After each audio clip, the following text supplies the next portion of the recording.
Hello வணக்கம் நண்பர்களே. November 24 இன்னையோட கூடிய விட்டு 24 நாட்கள் ஆகிறது. கடந்த வார அனுபவம் அதை பற்றி தான், கடந்த வாரத்தின் அனுபவத்தை தான் இந்த வீடியோவில் நம்ம பார்க்க போகிறோம். என்ன, கடந்த வாரம் கடந்த 4 நாட்கள் ஒன்றும் சுவாரஸ்யம் இல்லை. நேற்றுக்கும் இன்னைக்கு சுவாரஸ்யமாக இருக்கும் கண்டிப்பாக. ஏன்னா ஆரம்பிக்கும் போது நல்லா ஆரம்பிச்சிருக்குது. நல்ல நல்ல திட்டங்களோட ஆரம்பிச்சிருக்கிறேன். இன்னைக்கு நாளுக்கு நல்ல நல்ல திட்டங்களோட 3 மணி நேரம் ஃபாஸ்ட்டாக ஆரம்பிச்சிருக்கிறேன். இந்த நாளையே 3 மணி நேரம் என் கையில் எக்ஸ்ட்ரா இருக்குது இந்த நாள். அதனால் நிதானமாக இந்த நாளை ஒரு கணக்கெல்லாம் உருவாக்கலாம். கண்டிப்பாக நல்லபடியாக திட்டங்கள் நம்மள்கிட்ட இருக்குது. இந்த நாளுக்கு உண்டான ப்ரோக்ராம் என்னென்ன அப்படின்னு சொல்லி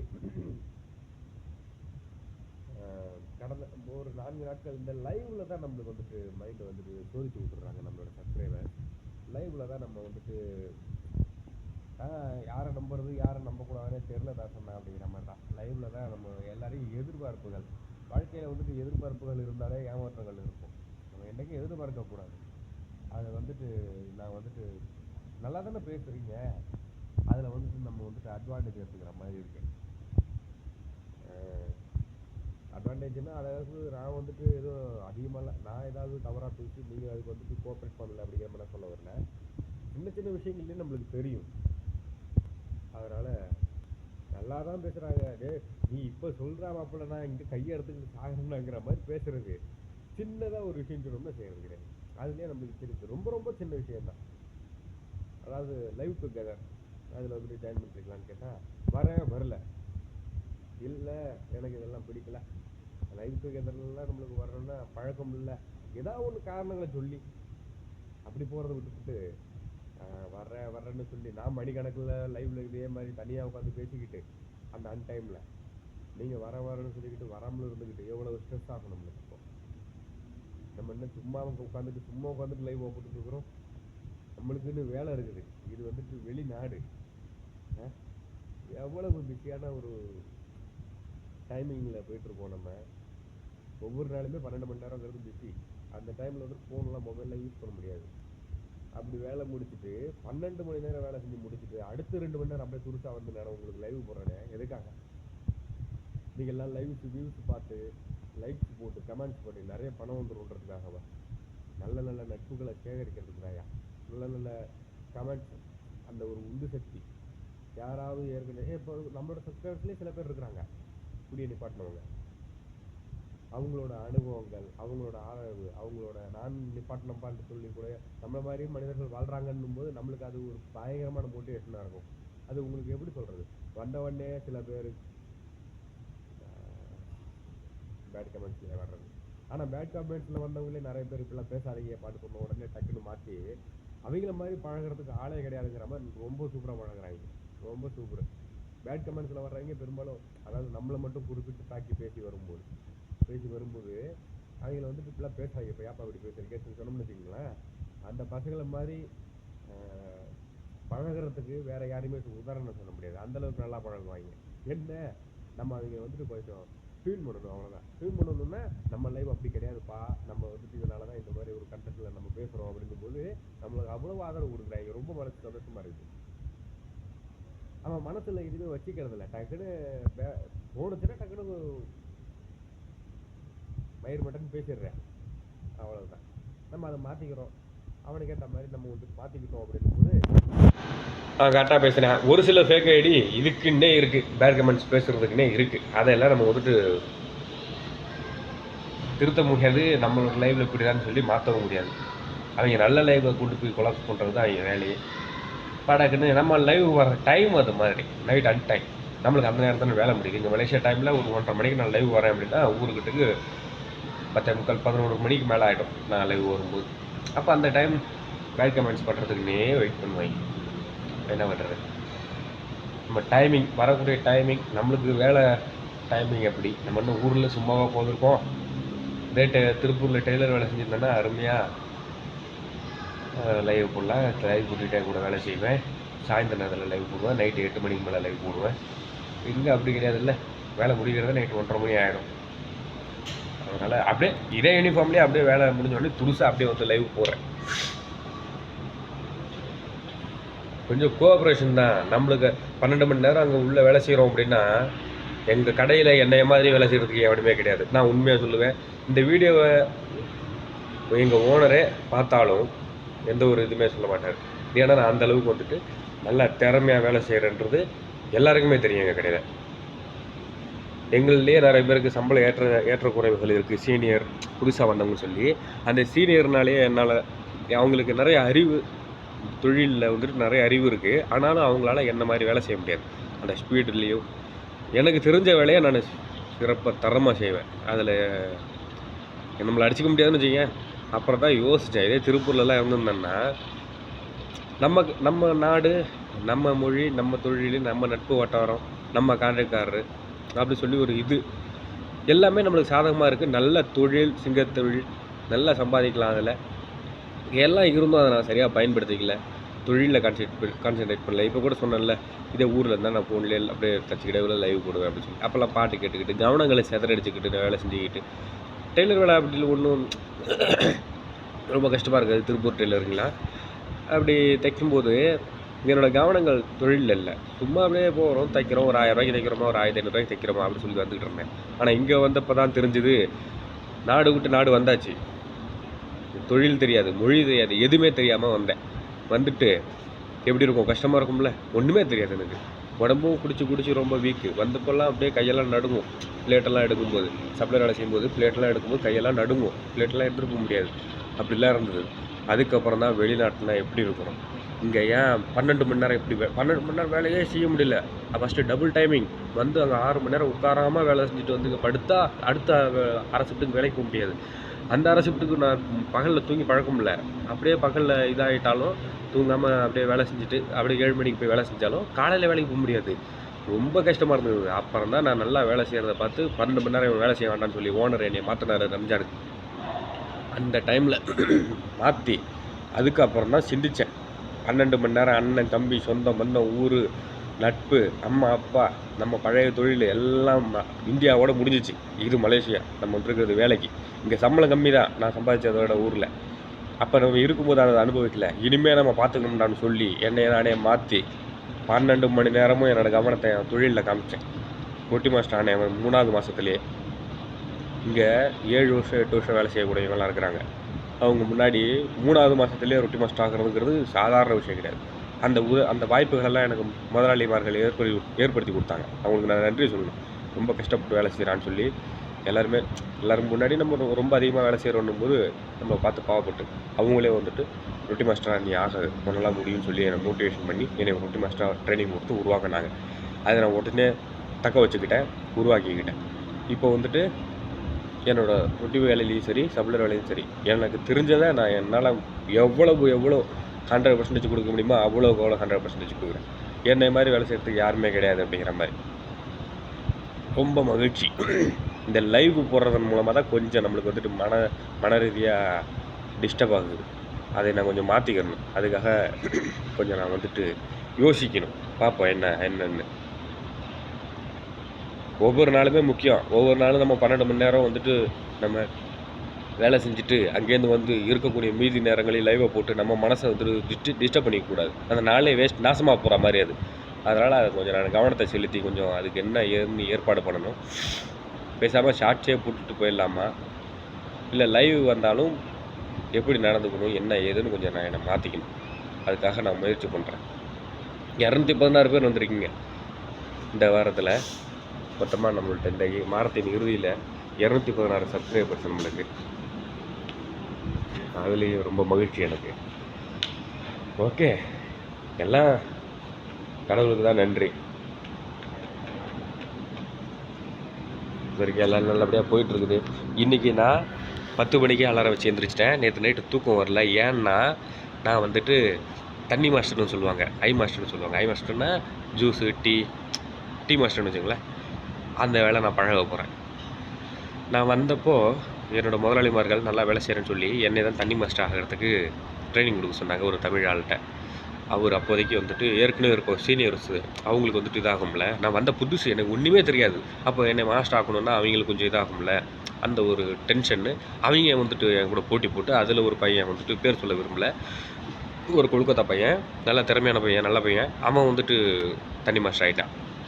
அப்புறம் அவர் அந்த தமிழ் ஆளுமே வந்துட்டு இங்கே தமிழ் இந்தியான்லாம் இது கோஷம்லாம் போட்டுட்டு இருக்க முடியாது. இது மலேசியா. அவங்கெல்லாம் பழக்கம் 1 வருஷமாக அந்த பையன் வேலை செய்கிறான். அந்த பையனுக்கு தண்ணி போட்டு பழகி விட்டார். அவன் திறமையில் நல்லா இன்ட்ரெஸ்ட்டாக இருந்து பழகிட்டான். அப்போ எனக்கு ஒன்றுமே தெரியாது. எனக்கு சொல்லிக் கொடுத்தாலே எனக்கு மண்டையில் ஏறி இருக்காது. அப்புறம் ஆனால் எனக்கு அது மனசு ரொம்ப பாதிச்சிச்சு. அதுக்கப்புறம் ரொட்டி மாஸ்டர் ஆகிட்டேன். அவன் இன்னும் சப்ளையராக தான் வேலை செய்கிறான். அவன் மாஸ்டர் ஆகலை, நான் பழகிட்டான். நான் ரொட்டி மாஸ்டர் ஆகிட்டேன். இப்போ நல்லா வேலை செஞ்சுட்ருக்கிறேன். இப்போ நான் இன்றைக்கி வேகமாக எந்திரிச்சது எதுக்குன்னா, நேற்றுக்கு நாளில் அவர் என்னை வந்துட்டு நான் வந்துட்டு அவர்கிட்ட கேட்டேன், எனக்கு இது போல் தண்ணி போட்டு பழக்கி கொடுங்கண்ணே. தண்ணி போட்டுன்னா டீ, நான் ஜூஸு அந்த ஐட்டம்லாம் போட்டு பழக்கி கொடுங்கண்ணேன்னு சொன்னேன். நாளைக்கு 12 மணிக்கு வா, நான் அவனுக்கு கொஞ்சம் கொஞ்சம் பழக்கி விட்றேன் அப்படின்னாரு. சரிண்ணே அப்படின்ட்டேன். சொல்லிட்டு வந்ததுலேருந்து அவர் அந்த வார்த்தையை சொல்லிட்டு விட்டுட்டாரு. நம்மளுக்கு நைட்டெல்லாம் தூக்கம் வரல. 1 மணிக்கு லைவ் முடிச்சுட்டு வந்து 3 மணிக்கு எப்பயும் தூங்குவேன். தூங்கி பார்க்குறேன், தூக்கம் வரல. 4 ஆகுது, 5 ஆகுது, 5:30 ஆகுது, தூக்கம் வரல. அலாரம்லாம் 10 மணிக்கு வச்சுட்டேன். அப்புறம் என்ன நினச்சின்னு தெரியல, எப்படி தூங்கணும்னு தெரியல, தூங்கிவிட்டேன். உடம்பு டயர்டு. தூங்கின உடனே 10 மணிக்கு அலாரம் அடிக்குது. எந்திரிச்சு கடன்னு கிளம்பி, இப்போ எனக்கே தெரியாது இது போல் இன்றைக்கி ஞாயிற்றுக்கிழமை நான் இது போல் லைவ் போடணும்னு சொல்லி, இது போல் கடந்த வர அனுபவம் போடணும்னு சொல்லி எனக்கே மறந்துருச்சு. என்னோடய எண்ணம் பூரா அதை தண்ணி மாஸ்டர் ஆகணும் அப்படிங்கிற ஒரு வெறியில் இருக்கிறப்போ இன்றைக்கி நான் இப்போ 1 மணி நேரம் முன்னாடியே 1.5 மணி நேரம் முன்னாடியே வேலைக்கு போகிறேன். போய் நான் வந்துட்டு இன்றைக்கி இன்னிலேருந்து அடுத்த வாரம் ஞாயிற்றுக்கிழமை என்னோடய கடந்த வார அனுபவத்தில் நான் தண்ணி மாஸ்டர் ஆகிட்டேனா இல்லையான்னு சொல்லி சொல்கிறேன். ஏன்னா நான் 1 வருஷம் கிட்டத்தட்ட வேலை செஞ்சுட்டேன். அதனால் எனக்கு ஓரளவுக்கு தெரியும் தண்ணி எப்படி போடணும்னு சொல்லி. அதனால் நான் ஈஸியாக கற்றுக்குவேன். ஆனால் வந்த புதுசில் என்னால் கற்றுக்கிறதுங்கிறது கஷ்டம். ஏன்னா எனக்கு ஒன்றுமே தெரியாதுல்ல. நான் ஒரு ஜீரோ இந்த ரெஸ்டாரண்ட் வேலையை பொறுத்த வரைக்கும். இப்போ எனக்கு ஓரளவுக்கு தெரியும். அதனால் சீக்கிரம் பழகிக்குவேன்ற நம்பிக்கை இருக்குது. ஒரே வாரங்கிறதெல்லாம் கண்டிப்பாக பழகிடுவேன். ஒரு வாரத்தில் டெய்லி ஒரு மணி நேரம் முன்னாடி வேலைக்கு போய் அவங்க உட்காந்து தான் இருக்க போகிறேன். தண்ணி மாஸ்டர்கிட்ட உட்காந்துருந்து அவங்க எப்படி போகிறாங்கன்னு பார்த்து கற்றுக்கணும். நல்லா ஞாபகம் வச்சுக்கோங்க நண்பர்களே. எப்பவுமே நம்ம வேலை செய்கிற இடத்துல நம்மளோட கவனம் பூரா நம்ம வேலையில் தான் இருக்கணும். எவ்வளோ டென்ஷன் என்ன இருந்தாலும் லீவை போட்டு கூட போயிடணுமே தவிர, வேலைக்குன்னு வந்துட்டோம் அப்படின்னா நம்மளோட கவனம் பூரா வேலையில் தான் இருக்கணும். நம்மளோட வளர்ச்சி பிடிக்காதவங்க நம்மளை வந்துட்டு நேருக்கு நேராக சண்டைலாம் போட மாட்டாங்க. நம்மளை மன ரீதியாக டிஸ்டர்ப் பண்ணி விட்டு நம்மளோட கவனத்தை சிதறடிப்பாங்க. அதுக்கு நம்ம எப்பயுமே செவி சாய்க்கக்கூடாது. உங்களோட கவனம் பூரா எப்பயுமே நம்மளோட கவனம் எப்பயுமே வேலைக்குன்னு இறங்கிட்டோம் அப்படின்னா நம்ம கவனம் பூரா வேலையில் தான் இருக்கணும். நம்மளை மாதிரி வேலை செய்கிறதுக்கு வேறு எவனுமே கிடையாதுடா அப்படிங்கிற மாதிரி இருக்கணும். எங்கள் கடையில் என்னை மாதிரி வேலை செய்கிறதுக்கு எவனுமே கிடையாதுன்னு நான் நல்லாவே சொல்லுவேன். என்னால் முடிஞ்ச எஃபோர்ட்டை போட்டு என்னால் என்கிட்ட அந்த நாளை திரும்ப என்னால் இன்னும் தரமாக வேலை செஞ்சுருக்க முடியும்டா அப்படின்னு என்னால் உருவாக்க முடியாது. என்னால் எவ்வளோ முடியுமோ என்னோடய எனர்ஜியை பூரா பயன்படுத்தி வேலை செய்வேன். நெருப்பு மாதிரி நம்ம கடைக்குள்ளே பூந்துட்டோம்னா அதுவும் ஒரு நாங்கள் உண்மையாக வேலை செஞ்சு பாருங்களேன். முதலாளிமார்களுக்கு அதில் கிடைக்கக்கூடிய போதையே வேறு மாதிரி. நம்ம குடும்பத்துக்கு சந்தோஷம் கொடுக்கறது குடி போதையை விட குடும்ப போதை பெருசுன்னுவாங்க. அது ஒரு பக்கம், அதுவும் உண்மை தான். ஆனால் நம்ம வேலை செய்யக்கூடிய இடத்துல நம்ம உண்மையாக நேர்மையாக நெருப்பு மாதிரி வேலை செஞ்சோம்னு வச்சுக்கங்களேன், அதில் கிடைக்கிறதே பயங்கரமான போதைங்க. ஃபஸ்ட்டுலாம் 6 மணி ஆச்சு, 7 மணி ஆச்சு, 8 மணி ஆச்சு, சரக்கு வாங்கணும், இந்த கடைக்கு போகலாமா அந்த கடைக்கு போகலாமா அப்படின்னு சொல்லிட்டு 8:30 மணி வரைக்கும் ஊர் சனெல்லாம் உட்காந்து வேலை செய்யும். நம்ம வந்துட்டு 8 மணி டெய்லர், அதாவது கெத்து 8 மணிக்கே டீ காசு கொடுங்கன்னு சொல்லி கண்டக்டர்கிட்ட வாங்கிட்டு டீமை சேர்த்துக்கிட்டு நான் முன்னாடி போகிறேன், நீ பின்னாடி வா அப்படிக்குள்ள சொல்லிவிட்டு நான் முன்னாடி போய் வாங்கி வைக்கிறேன், நீ கடை இந்த கடைக்கு வந்து இந்த மளிகை கிடைக்குன்னு சொல்லிவிட்டு இப்படி ப்ரோக்ராம் பண்ணிட்டு தெரிஞ்சேன் நான். அப்போல்லாம் நல்லா சம்பாதிச்சேன். டெய்லி 1500 ரூபா, 1800 அப்படி சம்பாதிச்சு 300 400 200 அப்படி டீ காசு வாங்கிக்கிட்டு கோட்டராக போட்டு குடிச்சிக்கிட்டு வார கடைசியில் 7000 8000 10000 வரைக்கும் சம்பளம் வாங்கி உடம்பு நோக்க தச்சு அந்த சம்பளத்தை கொண்டு போயிட்டு ஒரே 2 நாளில் ஃபுல்லாக குடிச்சு எல்லாருக்கும் வரவும் போகிறவனுக்கெலாம் வாங்கி கொடுத்து நாசமாக போனேன். இப்போ நான் சம்பளம் வாங்குறது 900 1000 இப்படி தான். 900 to 1000 நம்ம ஊர் காசுக்கு அவ்வளோதான் நான் சம்பாதிக்கிறேன். ஆனால் இது நிரந்தரமான சம்பளம், அது வேறு ஒன்று. ஆனால் நான் இந்த சம்பாதிக்கிற காசை வந்துட்டு எங்கள் அம்மா அப்பாவுக்கு வந்துட்டு அனுப்புகிறேன். அது வந்துட்டு ரொம்ப சந்தோஷமாக இருக்குது எனக்கு. நான் அப்போ வந்துட்டு இதை விட அதிகமாக சம்பாதிச்சேன். ஆனால் என்னால் வந்துட்டு அதை வீட்டில் கொடுத்து அவங்கள வந்துட்டு சந்தோஷப்படுத்த முடியல பெற்றவங்கள. ஆனால் நான் இப்போ வந்துட்டு கம்மியாக சம்பாதிக்கும் போது, இந்த குடி இல்லாமல் வாழும்போது, இந்த காசெல்லாம் நான் ஊருக்கு அனுப்பும்போது அவங்க அவ்வளோ சந்தோஷப்படுறாங்க. குடிக்காமல் வாழ்ந்த அப்படியே நிப்பாட்டின உடனே நம்மளுக்கு எல்லாம் தெரிஞ்சிடாதுங்க. கொஞ்சம் நிப்பாட்டி கொஞ்ச நாள் சர்வே பண்ணோம்னா நம்மளுக்கு எல்லாமே புரியும். எது நல்லது எது கெட்டது, எப்படிலாம் இருந்திருக்கோம் நம்ம, இப்போ எப்படி இருக்கிறோம் நம்ம அப்படி சொல்லி இதில் கிடைக்கக்கூடிய சந்தோஷங்கள் நம்மளை வந்துட்டு நம்மளோட வாழ்க்கையை இன்னும் இனிமையாக்கும். நம்மளை வந்துட்டு சின்ன சின்ன விஷயங்கள் கூட நம்மளை வந்துட்டு சுவாரஸ்யமாக்கும். ஏன்னா நம்ம அதெல்லாம் காண தவறுனவங்க ரொம்ப குடிச்சிட்டு ஆட்டம் போட்டுக்கிட்டு இருந்ததுனால. ஓகே, ஏதோ கடவுள் வழியில் நம்ம இது வரைக்கும் நம்ம பெற்றவங்களும் சரி நம்மளும் சரி யாருக்கும் எந்த ஒரு கெடுதலும் பண்ணலை. இந்த குடிச்சிட்டு இருக்கிற காலத்தில் தான் கொஞ்சம் கெடுதல் பண்ணியிருக்கிறேன்னு நினைக்கிறேன். அதெல்லாம் மாற்றிக்கிறோம். மாற்றினா தான் மீதி இருக்கக்கூடிய வாழ்க்கையை எந்த ஒரு குற்ற உணர்ச்சியுமே இல்லாமல் வாழ முடியும்.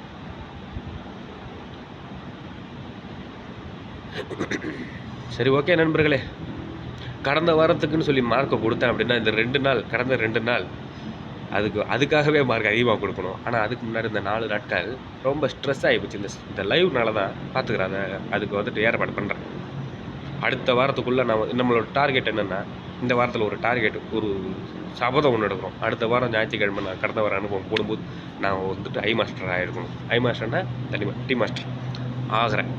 ஓகே நண்பர்களே, இந்த வாரத்துக்கு நான் இந்த இப்போ நான் பேசுகிறதுலாம் இந்த கடந்த வாரம் அனுபவம்னு சொல்லி பேசுகிறதெல்லாம் நம்மளுக்கு ஸ்கிரிப்டே கிடையாது. ஸ்கிரிப்ட் எல்லாம் உட்காந்து எழுதுறதுக்குலாம் நம்மளுக்கு டைம் கிடையாது. நம்ம வேலை அப்படி. இது மலேசியா, இங்கே வேலைக்கு தான் வந்துருக்கோம். நம்ம யூடியூப் சேனல் நடத்த வரல. அதனால் என்னால் என்ன தோணுதோ, என்ன ஆன் த ஸ்பாட்டில் என்ன தோணுதோ அதை தான் நான் பேசி பதிவிடுறேன். இங்கே ஒன்றும் கிடையாது. இங்கே என்ன தோணுதோ அதை அப்படியே வெளியே போட்டுறேன். அவ்வளோதான்ப்பா. கடந்த வாரத்துக்குன்னு சொல்லி மார்க் கொடுத்தோம். எத்தனை சதவீதம் கொடுக்கலாம் 100க்கு அப்படின்னா 60% கொடுத்தோம். ஆனால் நான் உண்மையாக வேலை செஞ்சுருக்கேன். நான் தண்ணி போதை குடிக்கலை. நான் யாருக்கும் துரோகம் பண்ணல. எவனோட மனதையும் வந்துட்டு ஸ்ட்ரெஸ் ஆக்கலை. என்னோட வேலையில் ராஜா மாதிரி, நம்ம சிங்கம் மாதிரி என்னால் முடிஞ்ச வரைக்கும் உண்மையாக நேர்மையாக என்னோடய முதலாளிகளுக்கு வேலை செஞ்சுருக்கேன். என்னோடய குடும்பத்துக்கு நான் வந்துட்டு நல்ல முறையில் ஃபோன் பேசி பணம் காசு அனுப்பி அவங்கள வந்துட்டு நான் சந்தோஷமாக பேசி அவங்க மனசை நான் சந்தோஷப்படுத்துகிறேன். மற்றபடி என்னால் முடிஞ்ச வரைக்கும் நான் உண்மையாக இருக்கிறேன். அவ்வளோதான். என்னோடய சப்ஸ்கிரைபர்ஸுக்கு நான் உண்மையாக தான் இருக்கிறேன். கார்த்திகைலாம் ஸ்டார்ட் ஆயிடுச்சு. ஆனால் நம்மளுக்கு மாலை போடக்கூடிய வாய்ப்பு இல்லை. நம்ம இருக்கிறது மலேசியா. பார்ப்போம். 3 வருஷம் முடிச்சுட்டு அப்புறம் தான் மாலை போடணும். நான் இப்போ பார்த்துட்ருக்கிற வியூ சிட்டி, லாஸ்ட்டில் மலை, அதுக்கு மேலே மேகங்கள்லாம் இருக்குது. ஏற்கனவே நம்மளோட சப்ஸ்கிரைபர்ஸ் பார்த்துருப்பீங்க நான் என்ன வியூ பார்க்குறேன் அப்படின்னு சொல்லி. அந்த மலையை பார்க்கும்போது நம்மளுக்கு அந்த சபரிமலை அந்த மாதிரி ஆகிட்டே தான் வரும். அப்புறம் இந்த வெள்ளியங்கிரி மலை அது மாதிரி தான் தோணும்.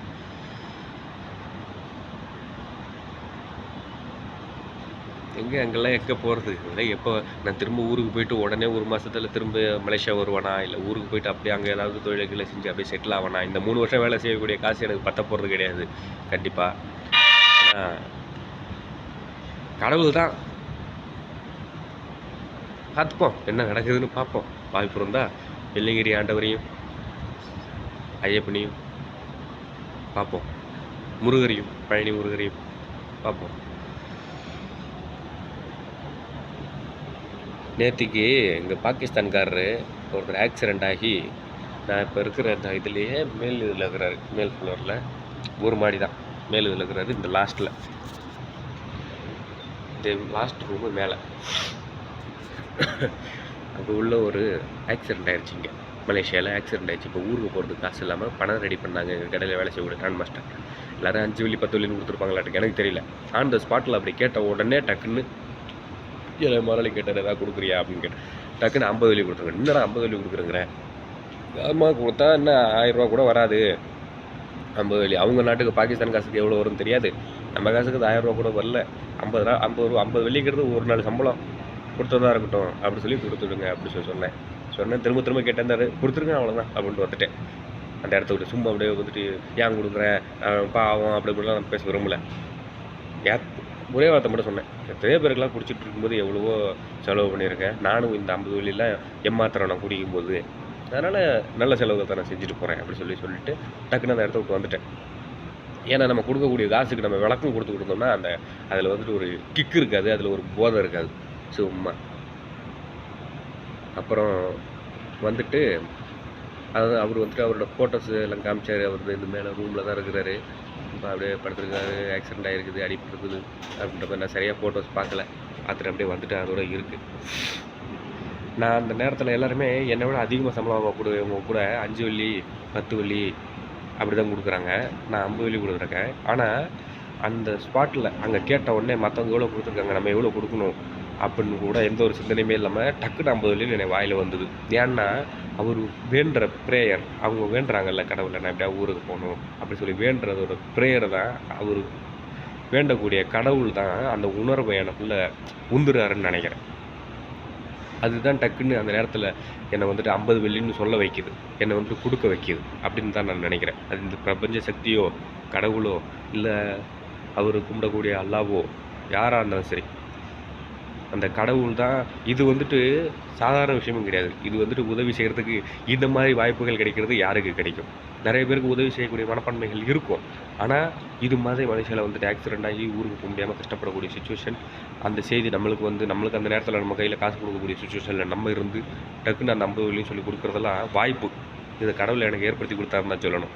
கடவுளுக்கு நன்றி அப்பா. இந்த நேரம் திரும்ப இந்த வாய்ப்பு எனக்கு கிடைக்குமா கிடைக்காதா அப்படின்னு தெரியாது. ஆனால் நான் கிடைச்ச வரைக்கும் நான் பயன்படுத்திக்கிட்டேன், அவ்வளோ. ஓகே நண்பர்களே, இந்த வாரத்துக்கு உண்டான லைவை முடிச்சு அனுப்பவும் அவ்வளோதான்.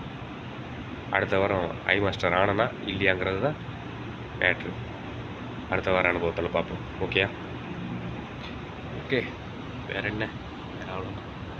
பாய்.